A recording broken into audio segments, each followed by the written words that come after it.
ni balma cɛ ana muso denmisɛnnin mɔgɔkɔrɔba an bɛ foli da u bɛɛ lajɛlen ma ka t'aw sigiyɔrɔ la aw denmuso n'aw balimamuso don Ami yɛrɛ wolo ni artiste rappeuse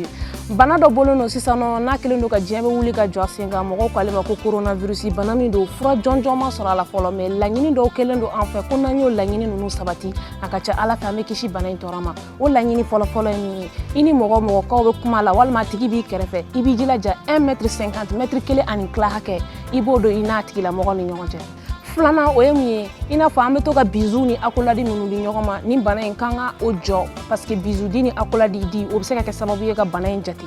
min ye bolo di ɲɔgɔnmaw ye n'an bɛ ɲɔgɔn fo a ma se tuguni an k'an bolo di ɲɔgɔn ma sabula an y'a ye k'a fɔ bana in bɛ se ka jate o fana senfɛ walasa k'an kisi bana in ma an kana ɲinɛ aw kana sɛgɛn ka to k'aw tɛgɛ ko safunɛ la ji ni safunɛ la chaque fois et puis n'i b'i tɛgɛ ko ji ni safunɛ la i t'a ko teliya la mais i b'a ko walasa cogo min a bɛ jɛ a yɛrɛ k'a fɔ f'i ka seconde 20 ta walasa i ka se ka tɛgɛ koli in kɛ a kɛcogo ɲuman na n'aw bɛna tiso ni mouchoir b'i bolo i bɛ tiso mouchoir la n'i tilala i b'a bila ɲamanminɛn kɔnɔ ɲamanminɛn bɛ se ka datugu n'i b'a dɔn ko mouchoir se t'i ye walima mouchoir t'i bolo i bɛ tiso i nɔngɔnkuru la tan cogo la walasa i kana kɛ sababu ye ka bana in jate mɔgɔ wɛrɛ la ni laɲini ninnu bɛɛ lajɛlen tɛmɛnen kɔfɛ n'a yɛrɛ k'a fɔ ko e bɛ sɔgɔsɔgɔ walima i fari ka kalan walima walasa i ka se ka nilakili i bɛ degun sɔrɔ numéro dɔ labilalen don i b'o numéro in wele n'o ye 36 061 i b'o numéro wele i bɛ se k'a wele fufalaki walasa mɔgɔw bɛ sɔrɔ minnu b'u i lamɛn joona joona